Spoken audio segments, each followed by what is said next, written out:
સાથે પ્રસાદ લ્યો અને વિદાય લ્યો.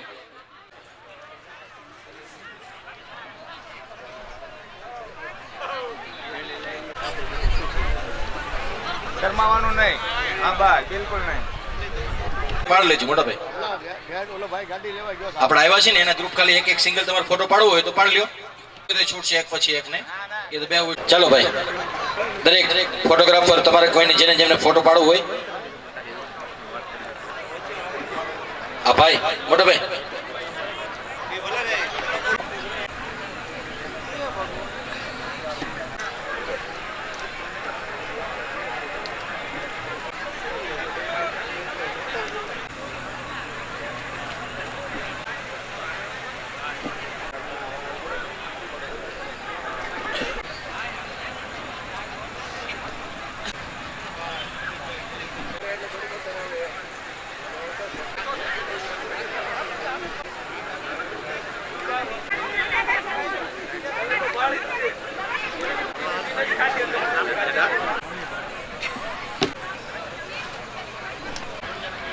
દરેક મંડપની અંદર જે વરવધુને પરણવા માટે બેસવા ખુરશી આપી હતી એ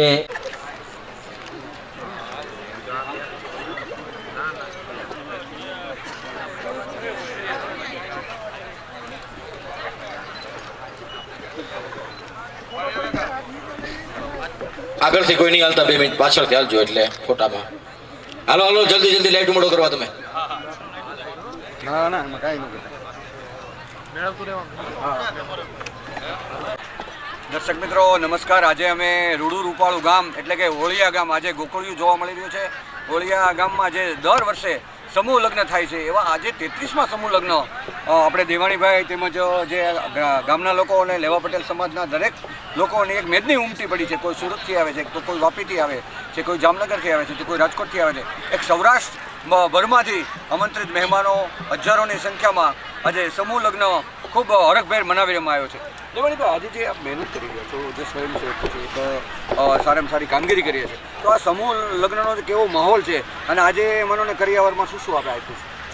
33 વર્ષથી હિસાબ સમૂહ લગ્ન કરીએ છીએ અને ગામનો પૂરેપૂરો સહકાર છે અને આજુબાજુના ગામ વિસ્તારમાંથી બહુ જ લોકો સ્વયંસેવક તરીકે કામ કરવા આવે છે.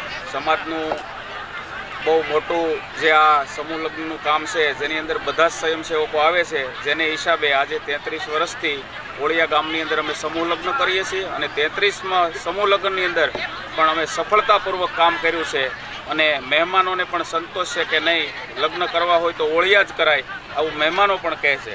બિલકુલ. આજે 17 દીકરા અને 17 દીકરીઓ એટલે કે 17 પરિવારને આજે આપે તમે એક બાપ તરીકેની ભૂમિકા ભજવી, એક વડીલ તરીકેની ભૂમિકા ભજવી, તો તમે દીકરીને વિદાય આપો છો તો કેવા મનથી ને કેવા દિલથી આપ આશીર્વાદ આપો છો અને કેવી એક સારી એવી શિખામણ આપો છો? ઘર ચલાવવા માટે સુખ દુઃખ બધું આવતું હોય છે, શું કહેશો આપ? સંસાર ચલાવવા માટે સુખ દુઃખ એ એક જીવનનું પેલું કેમ જમવાનું મેનુ હોય, એમાં એક પ્રકારનું મેનુ છે. સેવડીના હાઠાની જેમ મજા આવે અને ગાંઠ આવે, મજા આવે અને ગાંઠ આવે, એવું દાંપત્ય જીવન હોય છે. આપણે પોતે ખુદ ચલાવતા હોઈએ અને આવું તો બધું ચાલ્યા જ કરે. અને આજે પ્રમુખ તરીકે વાત કરીશ તો એવું કહું છું કે જે કાંઈ દીકરીઓને અમારા દાતાઓશ્રીએ દાન આપ્યું છે અમારા વતી, એ બધો જ કરિયાવર અમે સંપૂર્ણ તેજુરથી માંડી, બેડથી માંડી અને હાણસી સુધીની અમે કરિયાવરની અંદર બધું જ આપ્યું છે. ટૂંકમાં રૂમ ચાલુ કરી કે આ જે આજે નવદંપતીઓએ પ્રભુતામાં પગલાં માંડ્યા છે એ સીધી રૂમ ચાલુ કરી શકે ત્યાં સુધીની અમારી મહેનત હતી અને એ મહેનતની અંદર અમને દાન મળ્યું છે અને નવદંપતીઓને અમે સંપૂર્ણ રીતે કરિયાવરની અંદર જેટલો અમારીથી થતો હતો એટલો સહયોગ કર્યો છે. આપણે શોર્ટમાં કહીએ તો હોળિયા ગામ જેને કહેવાય કે સમૂહ લગ્નનું આયોજન કર્યું આપણે, તો 17 પરિવારોને આજે માનોને એક દેખાદેખીનો જમાનો ચાલે છે કે ખર્ચ એટલા બધા થાય છે કે સોનું છે, આ છે, તે છે, એમ કરીને કમસે કમ આપણે એક લગ્નના 5 લાખ રૂપિયા ગણીએ તો 85 લાખ રૂપિયા આજે તમે લમસમ એક સમાજ માટે બચાવ્યા. તો એ વિશે જે લોકો દેખાદેખી તરફ જઈ અને ખોટા લગ્ન કરે અને લોનમાં જાય ને વગેરે વગેરે, જમીન વેચવી વગેરે વગેરે, તો આજના સમયમાં શું આ વસ્તુ એમ કે સારી છે? અને હજારો લોકોની જાન અહીં આવે, એ જાનમાં એક સિંગલ લગ્ન કરો તો એટલી જાન ન થાય ને એટલા બધા લોકો આમંત્રિત આવે નહીં, તો આપનો શું એક હૃદય છે, એક શીખ છે? સ્પીડનો સમય ચાલી રહ્યો છે એટલે પહેલાં તો લોકોને અત્યારે સમય નથી, એટલે સમય બચાવવા માટે સમૂહ લગ્ન બહુ જ જરૂરી છે કે એક સાથે આજે આ 17 લગ્ન જો અલગ અલગ રીતે કરવામાં આવે તો એક વ્યક્તિને 17 દિવસ આ કામ કરવું પડે, જેથી એક સાથે બધાનો સમય બસે છે. અને એ સિવાય આજે દેખાદેખીનો જે સમય હાલી રહ્યો છે, જેની અંદર 1 લાખથી લઈ અને લોકો 10-10 કરોડ સુધી લગ્નની અંદર ખર્ચ કરતા હોય છે. જે સમાજને આહ્વાન અમે એ માટે કરીએ છીએ કે આવતા સમયની અંદર સમાજ હજી પ્રગતિશીલ બને અને કુરિવાજોમાંથી બહાર નીકળે અને ખોટા ખર્ચમાંથી બહાર નીકળી અને મારીને તમારી આયુષ જે કાંઈ 50 વર્ષ 70 વર્ષ હોય એની અંદર જેટલો બને એટલો આવી રીતે સમૂહ લગ્ન કરી અને આપણે આપણો સમય બસાવીએ. આજે એક સાથે 17 નવદંપતીઓ સમૂહ લગ્નની અંદર પ્રભુતામાં પગલાં માંડ્યા. તો આજે હું એવું માનું છું કે આજે અહીંયા 4000થી 4200 લોકોનું આપણે ભોજનાલય કર્યું હતું. એવી રીતે આપણે વ્યવસ્થા ઊભી કરી હતી. એ લોકોનો આજે 1 તારીખની અંદર સમય બસાવવામાં અમે મોટામાં મોટો ફાળો કર્યો હોય એવું અમને લાગી રહ્યું છે. બિલકુલ. હું તમને એકી સાથે 3 પ્રશ્નો કરવા જાઉં છું. આપણે આરોગ્ય વિશે પણ ચિંતા કરી છે, ભોજન વિશે પણ ચિંતા કરી છે અને સાથે સાથે સરકારી લોકોનો જે લાભ મળી રહ્યો છે તો એ વિશેની પણ આપણે ચિંતા કરી છે. આગળ આરોગ્ય વિશે એટલે કે આપણે રક્તદાન શિબિરનું આયોજન કર્યું અને અમે આજે ભોજન માણ્યું તો એમાં એની અંદર ઓર્ગેનિકના રીંગણા હતા અને જેને કહેવાય કે રોટલો અને બધું એમ કે દેશી ખાણું. તો એ વિશે આરોગ્ય વિશેની ચિંતા વ્યક્ત કરી કે રક્ત શિબિરની એક ચિંતા કરી અને સાથે સાથે સરકારીમાં જે 17 લગ્નનો જે લાભ મળી રહ્યો છે એ રીતે વિશેની આપો શું સતત આપો? રક્તદાન શિબિર જે થઈ, જે આરોગ્યની ચિંતા છે, જેનો ફાયદો હું સતત દર વર્ષે બ્લડ બેંકમાંથી ઉપાડતો હોઉં છું. એ મારો પોતાનો અનુભવ છે. મારા ગામની અંદર જેટલા મજૂરો કામ કરે છે એને દર વર્ષે બ્લડની બહુ જ ખૂબ જ જરૂરિયાત હોય. તો હું એવું માનું છું કે હું નથી જીવ બસાવતો, આ બધા જ લગ્ન કરવા આવ્યા એ લોકોએ રક્તદાન કર્યું અને જેનેથી મારા ગામની અંદર વસતા લોકોને જ્યારે જ્યારે બ્લડની જરૂર હોય ત્યારે જીવ બસાવવાનું મેં નહીં પણ મારી ટીમે અને આવેલ બધા જ જાનવિયા અને માંડવિયાએ કર્યું છે. જેથી 100% હું મજૂરોનો જીવ દર વર્ષે હું 5 જીવ બસાવું છું. એ આ હું નથી કહેતો, ગમે અમરેલીની બધી જ હોસ્પિટલની અંદર અમે બ્લડ અપાવડાવીએ છીએ અને એ લોકોનો જીવ બસાવીએ છીએ. બિલકુલ. અને ખાસ કરીને માનોને જે સ્વયંસેવકો હજારો લોકોએ જે સેવા કરી છે, માનોને ખિસકોલી બનીને કે ભાઈ હું પણ એક પથ્થર મૂકીશ રામનો જ્યારે બંધ બનતો હતો ત્યારે, તો સ્વયંસેવકો તેમજ બધાએ જે કામગીરી કરી છે, મંડપ સર્વિસ છે, લાઇટિંગવાળા છે વગેરે તનતોડ મહેનત કરી છે.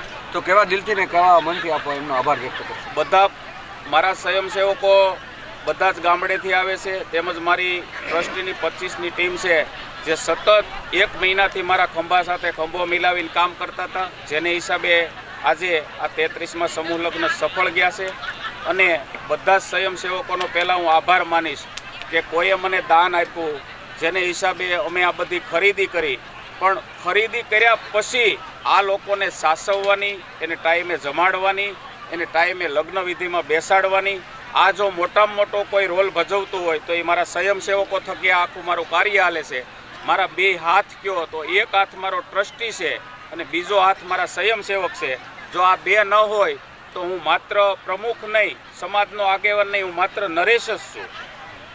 વિશેષમાં આપ કંઈ કહેવા માગતા હોય આવતા વર્ષે કંઈ આયોજન વિશે? કે આવતા વર્ષે પણ અમે વધારે લગ્ન થાય એવું અમે વિચારીએ છીએ અને આવતા વર્ષે જે કાંઈ ઘટ હશે કરિયાવરમાં દીકરીઓને દેવામાં અને એ માટે અમે દાન લાવવા પણ મહેનત કરશું અને વધારે લગ્ન કરીએ. અને અમે માત્ર ને માત્ર આમાં પુણ્ય કમાવા માગીએ છીએ કે ભગવાને અહીંયા મોકલ્યા છે તો થાય એટલા આપણા હાથે સારા કાર્ય થાય અને સારા આશીર્વાદો મળે એવા મારી અને મારી ટીમની સંપૂર્ણ મહેનત છે. બિલકુલ. દર્શક મિત્રો, આજે આપણે નરેશભાઈ પૂરા મનથી પૂરા દિલથી એક તનતોડ મહેનત કરી અને સારામાં સારી કામગીરી સાથે સમૂહ લગ્નનું આયોજન કર્યું હતું અને સંપૂર્ણપણે એમ કે પૂર્ણ કરી અને લોકોનો આભાર વ્યક્ત કર્યો છે. એમ્બલ ટીવી ન્યૂઝ, મનોજ સદાણી, અમરેલી, ગામોળિયા. જય જય સરદાર, જય જય સરદાર, ખોડિયાર માતા કી જય, જય ભોજલરામ બાબાની જય, જય ભોજલરામ, જય ભોજલરામ બાબા.